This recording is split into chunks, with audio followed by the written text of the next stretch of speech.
दोस्तों थोड़ी सी मेरी तबीयत ख़राब है तो आवाज़ में थोड़ा सा आपको कुछ ऐसी खराश नज़र आएगी पूरे वीडियो में, लेकिन फिर भी तबीयत डाउन होने के बावजूद हम आए हैं आपके लिए बातें करने on the box office of Param Sundari, जो इस हफ्ते रिलीज हुई picture Janhvi Kapoor and Siddharth Malhotra starring Param Sundari. Maddock की पिक्चर थी।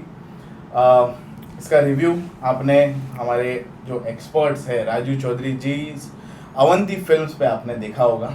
हम पोस्ट नहीं कर सके, उसके लिए मैं माफ़ी चाहता हूँ। वो भी आपका। और उनके साथ में king star and film city के नरेंद्र गुप्ता जी भी, उन्होंने भी रिव्यू दिया। लेकिन इस वीडियो में हम सबसे पहले थोड़ी बातें जान के लेंगे कि इन दोनों को पिक्चर कैसे लगी। परम सुंदरी तुषार जलोटा ने डायरेक्ट की थी और बॉक्स ऑफिस कलेक्शन इस बार दिनेश विजन ने कितना बढ़ाया, कितना घटाया, या जो कलेक्शन आया वो दिखाया। पूरी बातें, सच्ची बातें दिल से आपके लिए। सबसे पहले आप दोनों का स्वागत करना चाहूँगा, Raju Chaudhary ji and Narendra Gupta ji. Thank you so much for your precious time. Yes, शुरुआत में करना चाहूँगा, रिव्यू पहले जान के लेंगे। राजीव जी, पिक्चर कैसे लगी आपको परम सुंदरी? हाँ, मैंने तो अपनी रिव्यू में कहा भी था कि परम सुंदरी को मैंने नरम सुंदरी बोल दिया था, क्योंकि मेरे को कहानी में कुछ बात नहीं लगी। उसने कोशिश की है कि ये बताएं कि आज के जो यंगस्टर्स हैं वो ऐप द्वारा प्यार ढूंढते हैं, मोहब्बत ढूंढते हैं, जो कि बहुत ही मतलब अजीब सा लगा मेरे को। It was not going with Gen Z also. Gen Z वालों को भी नहीं समझ में आई ये क्या बात बताना चाहता है डायरेक्टर। राइटिंग में कोई खास बात नहीं थी, क्लीशे था सब कुछ। वो निकलता है, पंजाब का मुंडा मिलता है केरला की लड़की जिसका नाम है सुंदरी, उसको कभी वो मोहिनी बोलता है, कभी सुंदरी बोलता है। जानवी कपूर को मेरे को एक तो लगा कि कहानी missing, spirit of story missing, क्योंकि ऐसी बात आपको उसकी शादी नहीं होती ऑडियंस के साथ। ऑडियंस शुरू से थोड़ा थोड़ा मेरे को नींद आने लगी। मैं बोला यार ये क्या कर रहे हैं यार। फिर दूसरा सिद्धार्थ मल्होत्रा, सॉरी, मैं तो उसका नाम ही कपूर होता तो शायद चलो, anyway we should not go on any surname, but Siddharth Malhotra क्यों नहीं अपने आप को अंदर डाल के देखता है कि मैं इमोशन ला सकता हूँ, आँखों में रोमांस ला सकता हूँ और महसूस कर सकता हूँ कि प्यार हुआ है मुझे जानवी से। क्यों ऐसे सरफेस पे रहता है? Why is he not penetrating in him and is trying to bring that fire of love in his eyes, so that लगे हमको भी कि मोहब्बत रियल कुछ हो रही है, इन्वॉल्व हो रहे हैं दोनों। Janhvi Kapoor to some extent emotional होती है, मगर अगर दोनों की केमिस्ट्री नहीं बनेगी तो ऑडियंस के साथ रिलेशनशिप ही नहीं बन रहा है।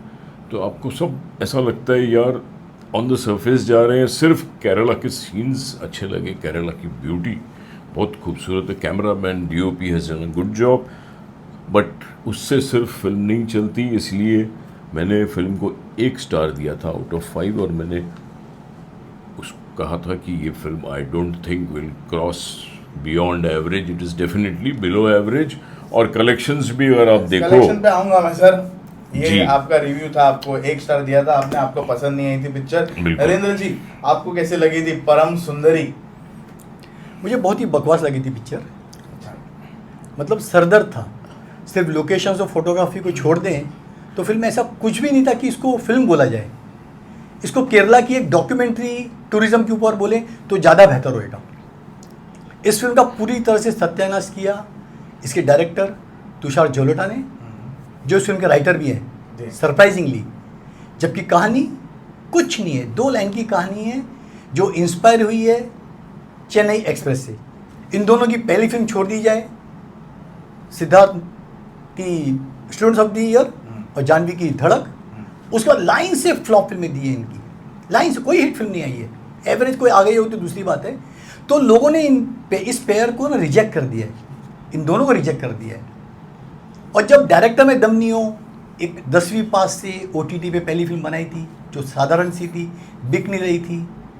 पता नहीं दिनेश विजन को क्या विजन को हो गया, उनको कुछ की हैट्रिक हो गई सर फ्लॉप की। स्काई फोर्स, फिर भूल चूक माफ, और ये तीसरी ये फिल्म। ये दूसरी बात है कि वो फिगर अनाप शनाप दिखाने में माहिर हैं, दिखाते हैं कि भैया मेरा कलेक्शन इतना आया। सबसे बेवकूफ़ी भरा सीन था चर्च का। केरला में बहुत सारे चर्च हैं, चर्च के अंदर ये पेयर जाती है, वहाँ पर रोमांस चल रहा है, गाना चल रहा है, एक दूसरे को चूमा चाटी किस कर रहे हैं, हक कर रहे हैं। सर मुझे बताइए, ऐसे किसी भी धार्मिक स्थल पे ऐसी चीज़ें करना शोभा देता है क्या? लकीली फिल्म फ्लॉप हो गई, इसीलिए ज़्यादा विवादों में नहीं आई। अगर होता तो काफ़ी विवाद हो सकता था कि ये डायरेक्टर की सोच है क्या, क्या दिखा क्या रहा है वो। तो इस फिल्म में ना इमोशंस था, ढंग का रोमांस था, एक खाली गाना परदेसिया था। उनको लगा कि जैसे सैयारा का एक गाना था, फिल्म हमारी चल जाएगी, ये भी यूथ को पसंद आएगी, चल जाएगी। नहीं सर, यूथ ने भी पूरी तरह से फिल्म को रिजेक्ट कर दिया, क्योंकि इन दोनों की कोई फैन फॉलोइंग नहीं है बॉक्स ऑफिस पर कि लोग देखने को टूट पड़े। और जब फिल्म अगर पोस्टपोन हो जाती है तो समझ लेना चाहिए कि मेकर का किधर न किधर कॉन्फिडेंस हिला हुआ है, वो श्योर नहीं है पिक्चर चलेगी, इसीलिए फिल्म को 25 जुलाई से चेंज करके कर दिया गया था 29 अगस्त। Okay sir, box office wise कैसे दिखाया दिनेश ने? कितने ऑर्गेनिक नंबर्स थे, कितने इन्फ्लेटेड थे, डिफ्लेटेड थे, क्या हुआ सर बॉक्स ऑफिस? नहीं, बॉक्स ऑफिस तो देखो, फ्राइडे सैटरडे संडे उसने दिखाया जो वो जेन्युइन लग रहा है। मंडे को ड्रॉप आ ही गया है, मंडे को 3 करोड़ हो गया है। थोड़ा बहुत इधर उधर किया होगा जो उसकी रेपुटेशन हो गई है, बट इतना कोई ड्रास्टिक कोई बढ़ावा नहीं किया ऐसा लग रहा है मेरे को। But film is collapsed according to me, it's gone. कुछ शोज़ भी सुना है हमने, कहीं नॉर्थ में कैंसिल हुए। तो ऑडियंस आजकल वैसे ही थिएटर में नहीं जाती है, और आप ऐसा बनाओगे सिनेमा जिसमें कहानी नहीं है, इंटरेस्टिंग एलिमेंट्स नहीं है, तो मुश्किल है। ओके टूट चुकी, कमर टूट चुकी है। कैसा आया बॉक्स ऑफिस? कौन से सर्किट्स में ज़्यादा चली, कहाँ पे नहीं चल पाई पिक्चर? फर्स्ट डे पीआर की तरफ से आया 7 CR प्लस जी, second day 9 CR plus, Sunday 11 CR plus. तो 27 करोड़ का इन्होंने दिखाया वीकेंड, और वर्ल्ड वाइड बताया 48 करोड़। जी, मतलब पिक्चर जितनी हिंदुस्तान में चली उतनी विदेशों में चली। विदेशों में चली। आज जब वरुण धवन हो, अक्षय कुमार हो, अजय देवगन, उनकी फिल्में नहीं चलती ओवरसीज में, तो आपको लगता है कि सिद्धार्थ मल्होत्रा की पिक्चर ओवरसीज में चल रही है? अभी ये फिगर देख के सिद्धार्थ मल्होत्रा तो हवा में उड़ने लगेगा। जो 15-20 करोड़ मांगता है, भैया बोला मुझे 40 करोड़ दो, मेरी फिल्म के हिसाब से 50 करोड़ का वीकेंड हुआ है, मेरे को तो इतना पैसा मिलना चाहिए। सर ये सत्यानाश कर दिया है इसके प्रोड्यूसर दिनेश विजन ने। जो अनाप शनाप कलेक्शन दिखाते हैं, लोग बोलते हैं इंडस्ट्री में सब लोग, फीका फाकी कलेक्शन है, शोज एम्प्टी पड़े हुए हैं, कैंसिल हो रहे हैं, आपका कलेक्शन आ कहाँ से रहा है? लगता है 3 दिनों में दिनेश विजन की तिजोरी खाली हो गई थी, इसीलिए कलेक्शन मंडे गिर के 3 करोड़ से भी कम का आ गया। फेकम फाकी है, कुछ भी बोलिए, दिखाने में क्या आ जाता है। जेन्युइनली अगर माने तो मेरे ख्याल से 10 से 15 भी नहीं होना चाहिए। अच्छा, ओके। तो ये बातें हुई हमारी बॉक्स ऑफिस पे ऑफ परम सुंदरी। जितना कि कलेक्शन आया है ये हमारे एक्सपर्ट्स ने बताया है, लेकिन उम्मीद करेंगे कि थोड़ी पिक्चर और चले, अगले हफ्ते लगी रहे थिएटर में। सर प्रॉब्लम क्या है चाहते हो ये? चले? सर प्रॉब्लम क्या है कि ये मैं बड़ी अच्छी लगी मुझे। ये लास्ट टाइम भी कहा था कि ये पीरियड है ना गणपति का, उसके बाद श्राद्ध, उसके बाद नवरात्रि, बहुत खराब है बॉलीवुड के हिसाब से। मुश्किल से 15-20 सालों में एक आध कोई पिक्चर चली होगी, मुझे दर्शक बताएं जो देख रहे होंगे कि ये फिल्म इस पीरियड में हिट हुई थी। फिल्म नॉर्मली नहीं चलती है, लोग फेस्टिवल मूड में रहते हैं, रिजेक्ट कर देते हैं अच्छी अच्छी पिक्चरों को। इसके साथ भी यही हुआ। दिनेश विजन का हालत इतना ख़राब है, तेहरान पिक्चर 3 साल से डब्बों में बंद थी, कोई बाहर नहीं था, मजबूरन उसे OTT पे रिलीज करना पड़ा। 3 और फिल्में बन के तैयार पड़ी हैं, जिसमें हुमा कुरैशी है, आपकी वानी कपूर है, वो तक नहीं बिक रही। तो दिनेश विजन एक टाइम पे, चलो जब जियो का हाथ था, चल रहे थे। आज कहते हैं कि जियो से पूरी तरह से उनका तालाक हो चुका है, उन्होंने हाथ थामा है अमेजन का। अभी अमेजन उस पे OTT पे कितना दे रहा है, कितना दिखा रहे हैं। 60 करोड़ की महंगी लागत से पिक्चर बनी है, कहाँ फूट डाला 60 करोड़ आपने? कौन सा VFX है, कौन सा एक्शन है जो आपकी 60 करोड़ की कीमत घुस गई? सर आधे 90% ना ये लोग जो बड़े बड़े मेकर्स हैं ना, सिर्फ और सिर्फ बेवकूफ़ बनाते हैं। डेफिनेटली इनका एक ही मकसद है कि पैसा ऐंठो, ओवरसीज़ के डिस्ट्रीब्यूटर से ऐंठो, सैटेलाइट वाले से लेटो, OTT से, खाली लूटने खसोटने में लगे हुए हैं। प्रपोजल बनाते हैं, खाली कंटेंट पे जरा भी ध्यान नहीं है। काश की स्टोरी पे 5% भी ध्यान दिया होता, जितना आपने घूमने फिरने में, लोकेशन में, उसमें ध्यान लगाया। स्टोरी क्या है? स्टोरी नहीं है सर। क्या? एक नहीं, नॉर्थ उसमें लेकिन आपने जो पॉइंट बोला कि लूट रहे हैं लोगों को, तो बिजनेस है। अगले ने अगर बनाई है 40 करोड़ में, वो बोल रहा है मैं 60 करोड़ बताना चाहता हूँ, मेरी फीस है, प्रोड्यूसर्स फी, और अगर वो ओवरसीज का देता है बंदा, दूसरे देते हैं, तो इट्स बिजनेस।